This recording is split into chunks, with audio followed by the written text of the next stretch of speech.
Welcome to Almost Here, Round the Corner Future Technology podcasts with Richard Jacobs. Future technologies poised to transform our lives for better or worse are the focus of this podcast.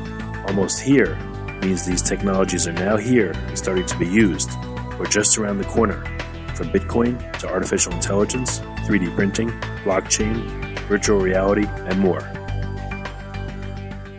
Hello, this is Richard Jacobs with the Future Tech and Future Tech Health podcast. My guest is Dr. Ben Bocchicchio. My guest is Dr. Ben Bocchicchio. He's the author of a book called 15 Minutes to Fitness, and he has a smart plan for diet and total health. So, Dr. Ben, how you doing? Well, can't complain. How about you? Good. You sound like you're from East Coast. I'm from New York. Is that where you're from? Born in Brooklyn, raised in Staten Island, and that's where I learned to talk. So I keep. Well, I'm from Queens, so people call it the city, even though it sits on Long Island. But I guess close enough, right? It's part of New York City. Same thing with Staten Island. They still have deer crossing signs all over Staten Island. So. Oh wow! Well, very cool. Well, tell me a little bit about yourself and how you got into health and fitness.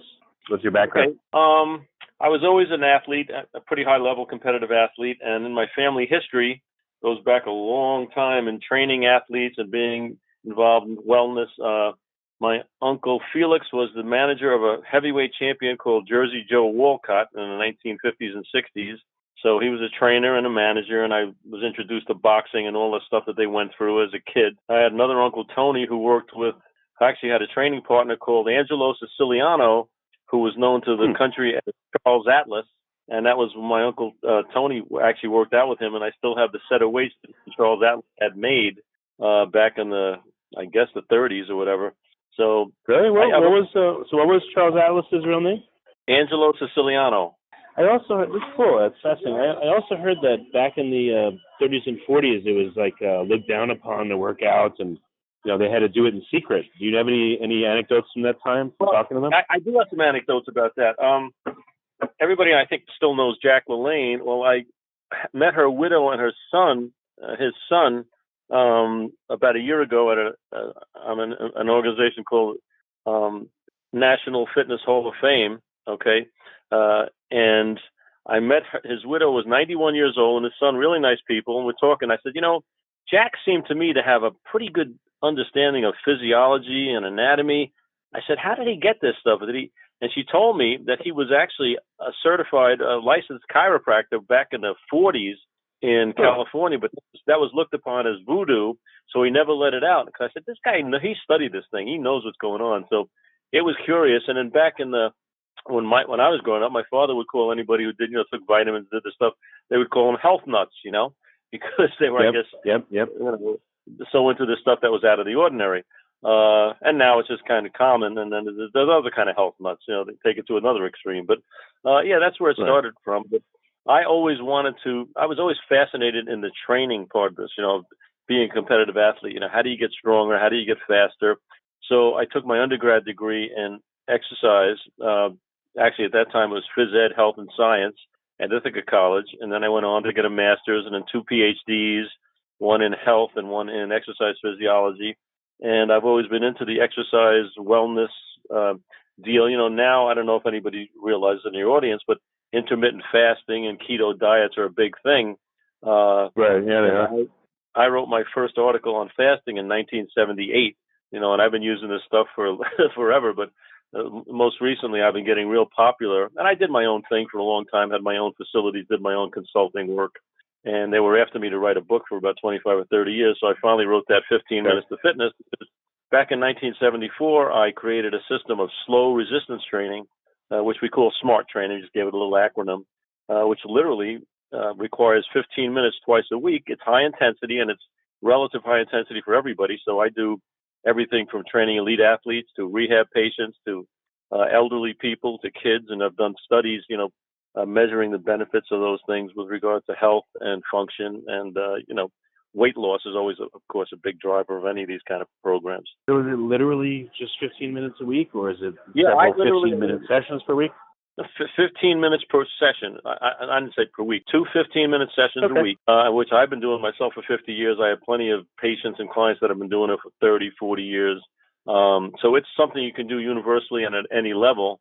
totally benign, except it's as high intensity as the person doing it can, subjectively withstand. I mean, it's not torture, but it's concentrated and there's some effort involved. But and that's really what the body requires as a matter of our evolution as a species. We have these certain organ systems. People say, well, we really didn't need to be that active. Well, that's just ridiculous. If you consider how the cardiovascular system can pump 20 times the volume of blood it can at rest, how the nervous system can elicit responses that are 15, 20 times more powerful than at rest, and the muscle system can produce all this force. Obviously, as a species, the successful people had these capacities and obviously had to use them at some point in their lifestyles. So all of these things that we do, even eating, with regard to eating, we didn't have carbohydrate in any form, fruit or anything else in many places for months at a time. We certainly had to live on fish and fowl and game that we hunted down. So every few days we had to go out and hunt, which was a vigorous, high-intensity exercise protocol, if you think about it. So this whole development of a behavioral system in modern-day times, we wanted to kind of replicate what made our DNA a strong, surviving species. And this is how I've come up with the plan that I think gives the biggest bang for a buck as far as eating and as far as exercise and some health behaviors. Well, I like the fact that you've been around for a long time and seen a lot of things come and go. So what does that perspective tell you? What does it tell you having seen all these diet fads and, what do you think now versus what you thought 30, 40 years ago? Well, I mean, I even thought this 30 or 40 years ago, but my question is, if these plans were so good, why is it that we have that new and more improved plan every 6 months? I mean, my system stayed the same for the last 50 years, and we seem to have more and more people doing it, and it makes more and more sense. And the research and the studies, not done by me necessarily, even though I have done studies, indicates that we're on the right track. I mean, the human body requires a couple things. One of the things that's kind of the epidemic of our health systems all around the world now, even in developing countries, is the carbohydrate load, okay?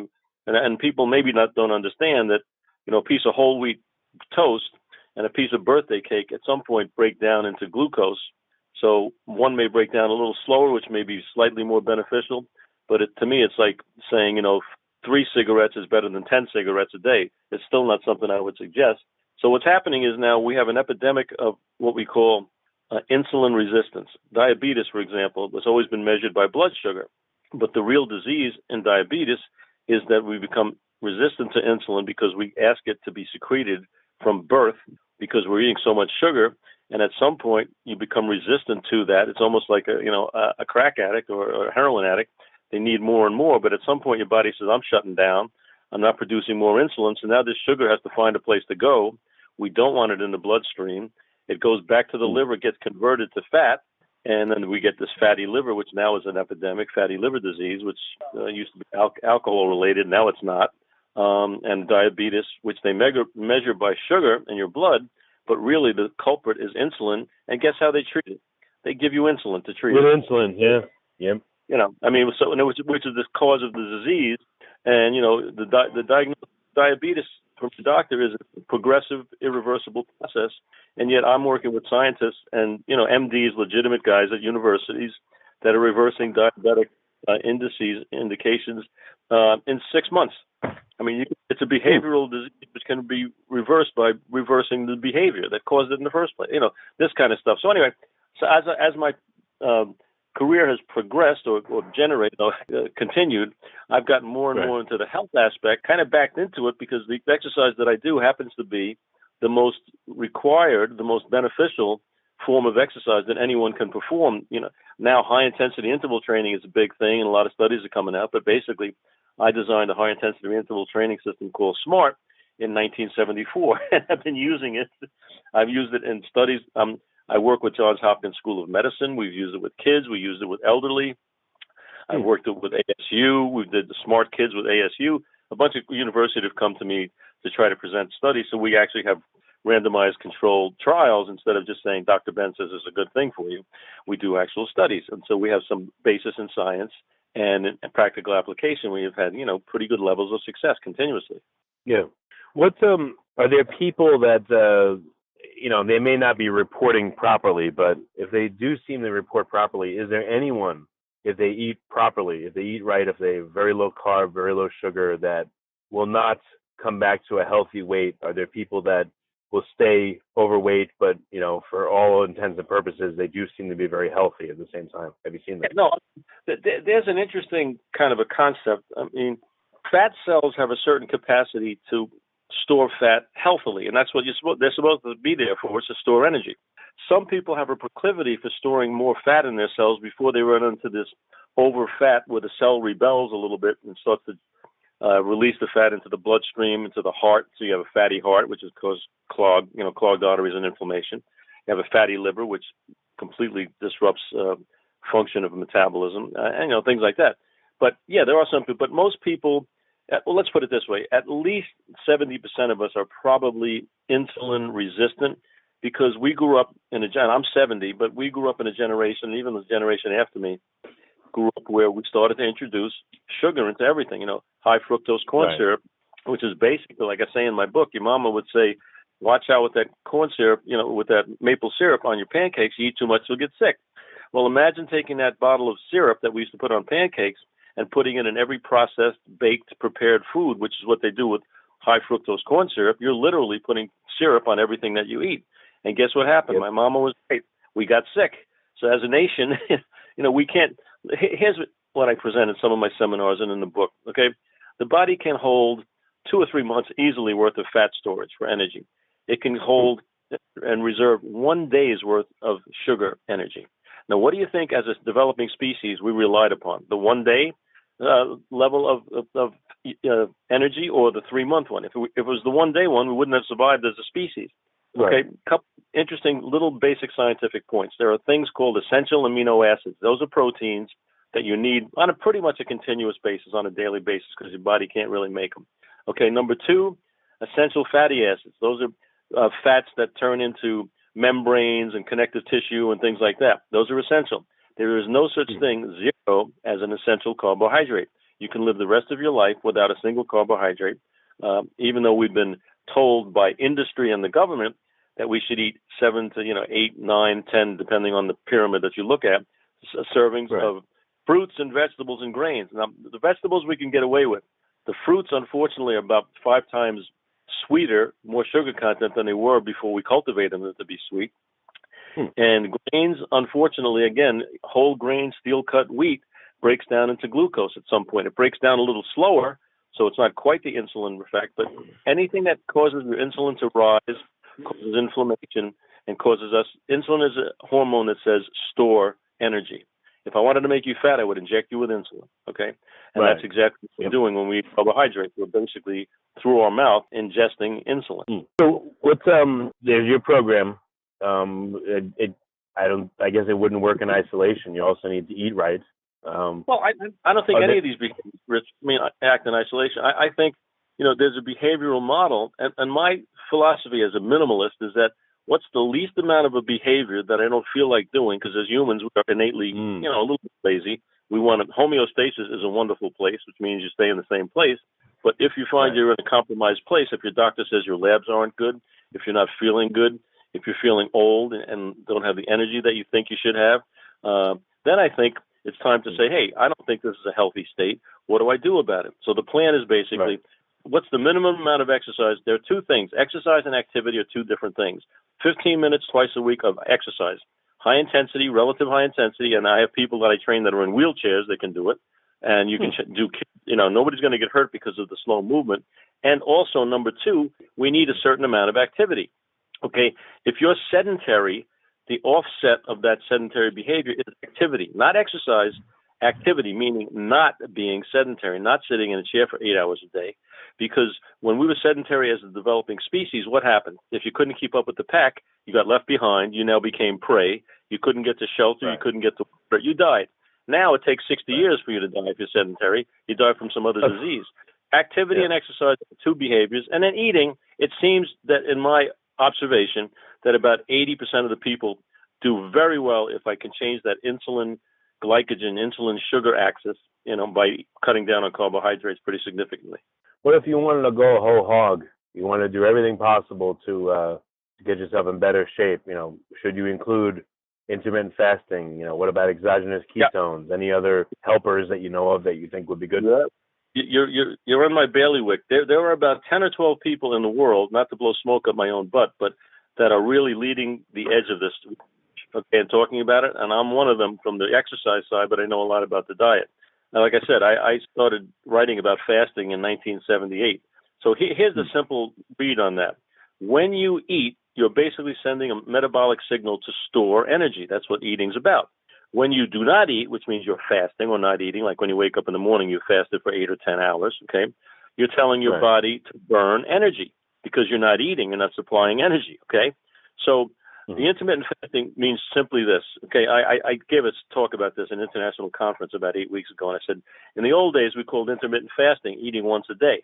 Now they give it a good name. But, I mean, what you're basically doing is shortening the time in which you take in food, therefore signaling energy storage, and you're lengthening the time in which you're signaling energy usage. So just look at the formula, and that right away you've got a benefit to that because you don't have to secrete insulin. Your body can handle all the energy that goes by circulating the existing, hopefully, fats. You want to become a fat burner instead of a sugar burner. And this is another thing that no one's heard. This is the first time anyone's heard this analysis, and I'm giving it to you on this podcast, is that if you're a sugar burner, which is what the government told us to be for years and still does, then you need to eat 6 times a day because sugar is a very short-term energy source, okay? You're going to get sugar, okay? So you need to eat 6 meals a day. You need to eat carbohydrate food because that's what you're using for energy. If you become a fat burner, which most of us would like to be, and is probably the most healthy way for us to, extend our life and our functional capacity, then you need less fuel at less often because now you can rely on your fat stores, which again are usually in a healthy person are at least 5 or 6 weeks worth of fat store. And that becomes a much more moderate, even keel delivery of energy. You don't have to eat. You don't have to keep your blood sugar up because now you're not relying on the sugar as your energy source. You're not a diesel burner. You're just a high octane burner.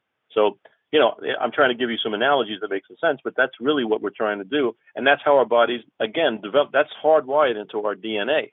Yeah, no, that's great. Well, with intermittent fasting, what's your recommendation? How long do you need to do it in order for it to be effective? Is 12 hours enough? 16? Should you go like 24, 48? What do you see? Hey, Rich, here's when it becomes, and here's where there's an art to the science, okay? I think you try it and see what works there. And I've had people successful or unsuccessful at almost any of these. I've even had people fast for days at a time. I'm not so sure that it's necessary, nor do I recommend it without strict supervision, only because there's a possibility, 1 in 10,000 or something bad could happen. And who needs that? But the point is, what I say to most people, if you can skip breakfast to start, okay, then maybe eat lunch as late as reasonable. And don't forget, you're going to have this intermittent reaction that's going to happen because you're now still a sugar burner, and you wake up in the morning, you're ravenous. Okay, you go through lunch and you want to just knock the walls down because that sugar is a fuel that has now outlasted itself. You need some energy. So but then if you eat a meal, if you say you have a salad with some chicken in it and things like that, and it's very low carb, and you start to get used to that, then you'll be surprised how most people can go longer and longer without having to. You can eat once a day, or else you can eat your first meal at 4 o'clock, and they need dinner at 7 o'clock or something. So I think you have to play with it. There are some. It depends. If we're looking at a medical intervention, if we're looking at trying to reverse tumor growth, for example, then you're looking at. I think fasting and a really ketogenic, under 20 grams of carb kind of thing. I mean, you want to pull out all the plugs. But if somebody wants to get fit and be lean, and like most people that have 8 to 15 pounds of fat that they'd like to get rid of, I think intermittent fasting, skipping lunch or eating lunch later. I mean, they say, who says breakfast is the most important meal of the day? Kellogg's. That's the people who say that. And why wouldn't they? Okay. So give your kid Kellogg's, Tony the Tiger, Frosted Flakes, which is sugar with sugar on top of it. Okay, so get him addicted to sugar. So now the kid wants, these kids have a breakfast, they have a snack in school, then they have lunch, they have an after-school snack, then they have dinner, then they have a nighttime snack. Kids eat 7 times a day. Human beings never ate 7 times a day unless they wound up in a berry patch the two weeks that it was fruitful. Then they got sick anyway. But they didn't do it. They didn't do it for like 15 years in a row. Right. So, all right. So intermittent fasting is good. Exercise, the eating, the ketogenic diet, intermittent fasting. Any other additional elements you found to be helpful? But here's the idea. I mean, there are certain kinds of exercise that produce results. See, there are certain threshold levels at which point it's going to cause good stuff to happen. If you don't reach the threshold, in other words, half-assing, a high-intensity workout is not going to give you half the benefit. It may give you very little. Exercising hours and hours a week, this is the problem I have. The doctor says, well, go out and start walking, and I want you to do an hour a day and do this and this. It's not the right prescription. You have to do high-intensity exercise because that releases adrenaline, which makes you release stored body fat. Okay, now when if you do steady state, what we call cardio aerobic exercise, okay, the fact that it's steady state means that it makes the least intrusion on your metabolic status. Great for survival as a species, not good for changing your metabolic status. In other words, making you more lean. Okay, what's required is that you work harder, and if you work harder at a high intensity, you cannot work for a long period of time. Those are mutually exclusive ends. Okay, so if your workout's 20 minutes, somebody comes up to me and says, I did an hour high intensity workout. I said, well, you're a freak of nature because nobody can do high intensity for an hour. You'd be dead. Okay, it can't happen. So it is not literally, but it's ridiculous. You don't need a lot of exercise. You need high intensity exercise, and I do it so all the major muscle groups work at a high intensity for about 40 to 90 seconds, and you just go through a circuit working different muscle groups in your body. And my book has this, not to plug the book because I make $2 a book, so it's no big deal, but fine. It shows you, and that explains why you work these muscles. You work all the major muscle groups in your body because exercise produces local, meaning at the site of the working muscle, results, and it produces global results. So as a matter of working your legs, for example, your heart and your blood vessels have to work harder. Your respiratory system has to work harder. Your hormone system changes. Your nervous system adapts. So the muscle system is the vehicle through which we have all of these organ systems in our body get to the next level of health and function. That's basically, and that combined with the right kind of eating where you're not making this horrible chemical metabolic impediment to any kind of progress happen, and you've got a pretty good plan. And it gives you the biggest bang for your buck. So you don't have to be in a gym. You can do this stuff at home. You can do it at a gym. You can do it anywhere. It's just a matter of taxing those muscles safely at a level that's what we call threshold, so that it's going to instigate fat release, protein uptake in the skeleton and the muscle, so that your bone density increases, your muscle activity increases. These mitochondria, little battery things, become more powerful, give you more energy. All the stuff is the stuff that you can see written about, but there's no mystery to it. It's kind of simple stuff. What about if you put diet and exercise on a seesaw? And I don't know if this, I guess it changes with age. It seems to, but how much is diet responsible for your health versus exercise? As you age. It's interesting. I did a PowerPoint presentation and I listed a bunch of different what we call metabolic pathways. Okay, and I gave kind of a percentage of what I thought exercise and so some of the pathways were the insulin pathway, adrenaline pathway, the different hormones, growth hormone, all these things, creatine, all these signaling proteins and things that we're trying to stimulate. Then I gave them evaluations. So what does what, diet or exercise? And with regard to insulin sensitivity, increasing that diet and the exercise about 50-50. Adrenaline uptick 70-30 to exercise. The enzymes that make you burn fat 60-40 exercise. Human growth hormone stimulation that keeps you young 80-20 exercise. Signaling proteins probably 100% exercise. Then you go into things. Like creatine levels, these PPR. There's a bunch of different signaling pathways, which I don't want to get into. But anyway, there's other things that you can do that are controlled by diet. Okay, and so cutting down your grams of carbohydrate probably is going to be 80% of the benefit from the eating part of the thing. Staying active, this kind of stuff. I mean, so there's all kinds of things. But yeah, exercise is important. I just wrote a rebuttal to it's very interesting. I just wrote a rebuttal to an article written by some really high-level scientists who I know are endurance and athletes. And they said you can't outrun a bad diet. And I wrote a rebuttal. I said you can't outrun a bad headline because, what they were saying is thermodynamic model, calories in, calories out, makes no sense. It never made sense to me. Okay, it depends on what the calories do and what your exercise does metabolically. What pathways do they instigate, and how does that affect the final outcome of how much fat you're burning, how much lean tissue you're maintaining, metabolic rate, and a number of different related health factors. So, right. Yeah, but you are right. Your hunch is right. When we're younger, our hormonal milieu, the status of some of our hormones is so high that you can eat the friggin' boxes that the food comes in and you're still not going to have any problems, okay? Because you've got this great hormonal situation. Now, if you can maintain that for the rest of your life, you wouldn't get fat, you wouldn't get old, you wouldn't get wrinkly, but that's Oz, that's not reality. So right.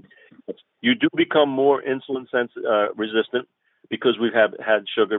But the pancreas, those beta cells that produce insulin wear down. Like I tell people, the warranties start to wear out a little bit. You're trying to keep these things functional as much as you can. You can't go to Midas and get new mitochondria. You have to do something behaviorally to try to, withstand the formal aging process, or what people consider aging. And a lot of it's not aging, but some of it is. A lot of it's just behavioral degradation. Well, I see a lot of people seem to hit a tipping point, 30, 35, maybe 40. But, I've watched a lot of people that I knew that, maybe they looked thin for a long time, and all of a sudden they hit that age range, and now they got a belly, but they start putting on a lot of weight, and it just doesn't go away. Yeah. Well, here's an interesting fact, I think. Insulin resistance manifests itself, if you measured it, most doctors don't, unfortunately, about 15 years before any diagnosis of diabetes. So in other words, this is a progressive, and then once you hit, like you said, a tipping or a critical point or a threshold level, then the stuff starts going the other way. The fat accumulates, the metabolism slows down, the muscles aren't getting enough energy or activity, the right kind, and then, of course, the process changes, and the whole outcome, therefore, is going to change. Yes, it does happen, but I don't think you have to accept it as being, progressively unalterable. I mean, everyone's going to get old. Everyone's going to die. If you live long enough, you're going to get old. That's great. But as far as losing function and getting fat, it doesn't have to be to the extent even near what it is commonly in modern culture. I mean, it's so bad that this is the first generation being born now that's not going to live as long as the generation before it. I mean, to me, that's a sin. If there is such a thing as a sin, that's a sin to me. That's crazy. Yeah. Well, I remember growing up in the 80s. I'm 43, so it was like a token fat kid. That's what it was in a group. Now it's like everybody. It's just it's like rampant. Yeah. So you wonder like what could have changed. People aren't necessarily exercising a lot less. Or I don't know. Things have changed dramatically. You can see it. Look, what's changed is this is a 2 or 3 generational process. Okay, when a woman's pregnant, okay, when the baby's being formed, this woman is insulin resistant already because it's the 2nd or 3rd generation of eating this way. Since the government told us to stay away from steak and fats because it was so bad, turns out that saturated fat is the best, healthiest energy source for your heart and your brain. But otherwise, they were close, not even. Okay, but what happened is the woman's insulin resistant. The baby in the womb, okay, is now becoming insulin resistant because of the mother. They come out of the womb insulin resistant. They don't have a shot, and then they give them juice instead of giving them milk. I mean, so what are you doing? You're giving them sugar and water. That's what they start with. So now these kids, and I'm seeing it now because I'm working with kids. You're seeing kids full-blown type 2 diabetic, adult onset diabetic at 12 years old. They're cutting off their toes at 30. I mean, that's crazy. It's absolutely crazy. Yeah, and the same thing with Alzheimer's. The reason it's manifesting itself, we're living a little longer, and Alzheimer's is now popularly called type 3 diabetes because your brain cells they become insulin resistant. They can't use glucose, which is the primary source for your brain fuel in most cases, because they're insulin resistant. So what happens to the neurons, your brain cells? They don't get energy. You don't get energy, what happens? You die. That's what happens. You reverse that. So now you take them, you make them ketogenic so they can go around the blood-brain barrier. They don't need insulin. And you can return a lot of the function. So, I mean, this is pretty simple stuff. It's not me I don't make any money if you eat broccoli or you eat steak. It doesn't make any difference to me, personally. But, I mean, there are certain things that happen when you eat certain foods, and there are certain things that happen when you tax the muscle system certain ways. We know this stuff. Right. We've studied it for real. We're not selling anything. We studied it. We know what happens. And now we're saying, listen, this is how you instigate this whole lifestyle process. And it's really, I mean, I tell people, here's your choice. Do you want a donut or do you want your toes? And if they ask me what kind of a donut, then I know I'm in trouble. Right. Yeah. So how about the exercise itself? Your prescription is 2 15-minute high-intensity periods. Yep. What have you seen over, is there a way to do exercise where it hurts your body versus helps it, and what are, like if you're dancing around trying to figure out which way to exercise best, like what are some of the worst ways and what are better and what is the ideal, which I'm guessing is what you're prescribing. And not to sell my system, though, there have been hundreds of thousands, if not millions, of workouts. Not one person ever once has gotten hurt. Okay, and I've worked out with some monster athletes, okay? I need the brutal workouts because that's what's required. And I've worked with people just had a surgery 2 days, and I've worked with people that are sedentary. We have to build them up because they're starting to lose muscle, and therefore they're losing insulin receptors. They're becoming diabetic even though they're not heavy because then their muscles no longer have the capacity to handle insulin. No, so you can do that kind of system. Are there bad ways? Yeah. A bad way is an exhaustive way that makes you tired and hungry. So after you do your cardio workout and you've done an hour or 90 minutes, God bless you, you've worked hard, there's effort put in, but I hate to see it because now after 90 minutes, you've used your fat reserves, your body becomes hungry, and it becomes tired. So what does it do? It eats more and it slows down. Net effect, pretty much zero. Okay, not to say that now I want people to be active. They want to hike, they want to golf, they want to play tennis, they want to ride a bike.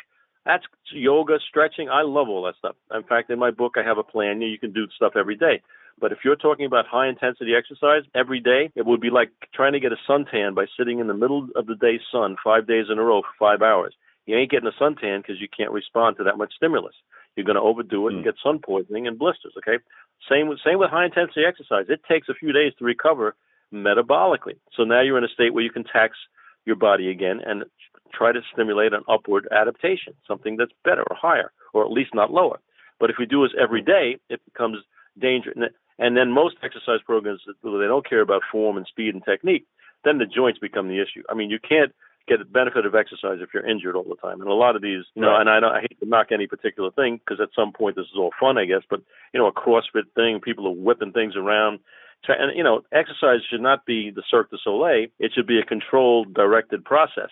I mean, I'm all for people want to compete in whatever I played football, I did powerlifting, I played a lot of sports at a high level. Now, do I suffer now for it? Yeah, a little bit, but I still would have done it, and I still probably would do it now if I could. But there are some risks that you certainly don't want to take exercising. I mean, if you want to go into a combat sport, that's a whole different thing, but that's not exercise. Your exercise should be safe, it should be productive, and it should be intermittent. All right, so what's an example of just like one or two exercises that you recommend in your program?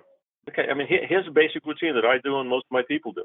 You do a leg extension. That means, a leg extension to failure takes about 60 seconds. Then you do a leg curl for your hamstrings and your butt to failure. It takes about 60 seconds. Then you'll do a rowing motion for your lats and upper back.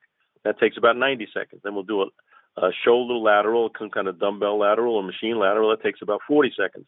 Then we do a chest fly or a bench press. That takes about 60 seconds. Then we do a bicep curl. Takes about 50 seconds.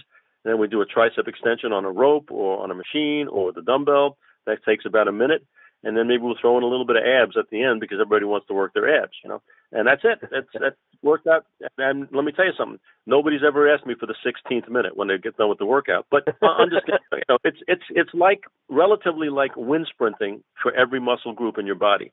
And so what I've done with high intensity interval training, instead of going on a treadmill fast, slow, where you do 15 of these kind of quote circuits, I do my circuit with a fresh group of muscles every time. So I'm not beating the hell out of one of muscles. By the 8th or 9th, 6th or 7th time on an interval training, those muscles aren't capable of working hard. They're exhausted. But I use a fresh set of muscles on each one, so it's very powerful, very significant, and very high buck return. You're getting a lot out of your time and effort.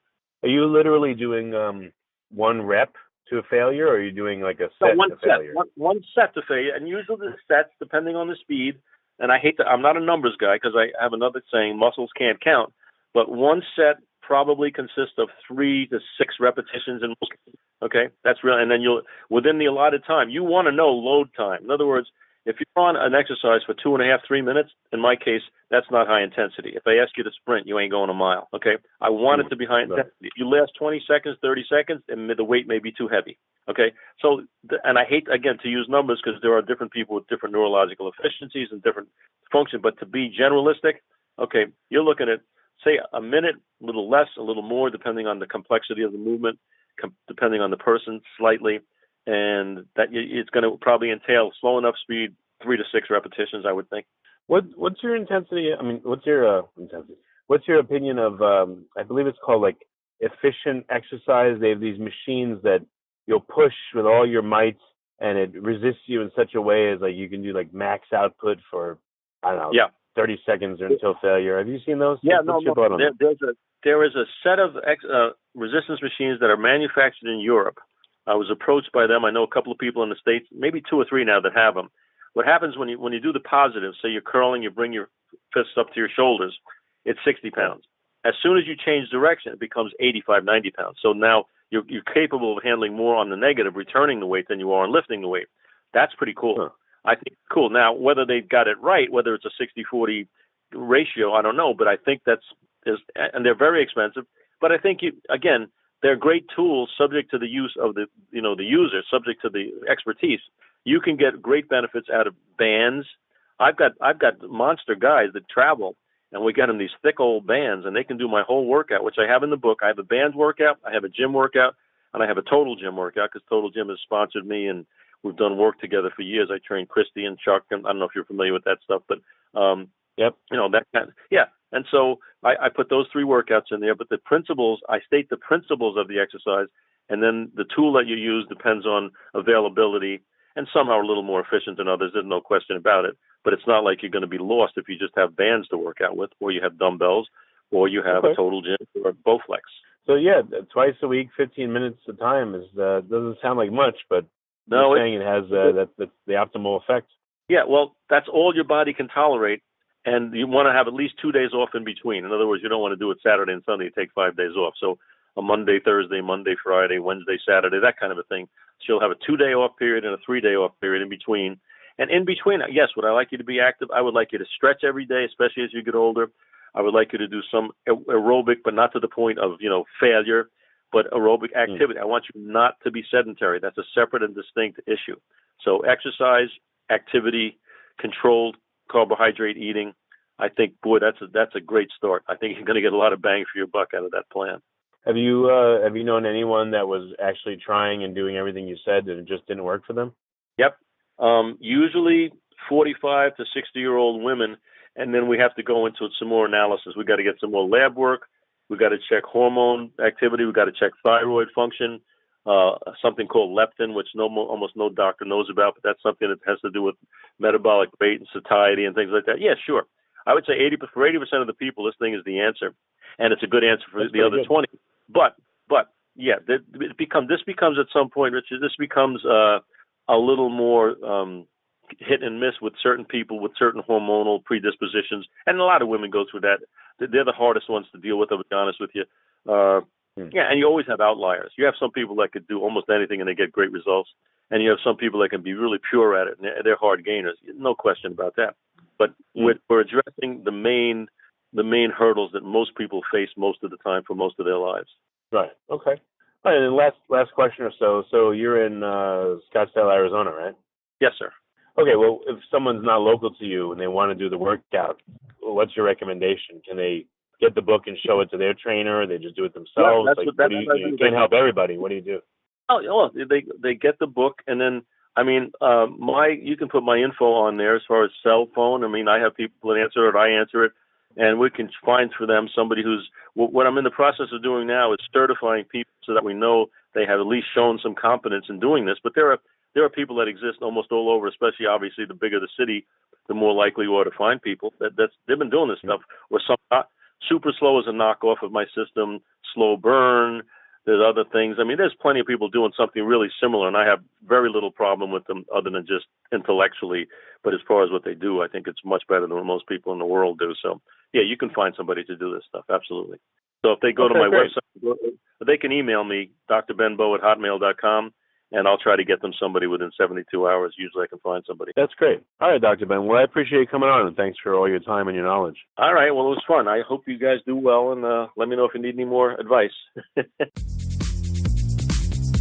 You have been listening to Almost Here, Around the Corner Future Technology podcast with Richard Jacobs.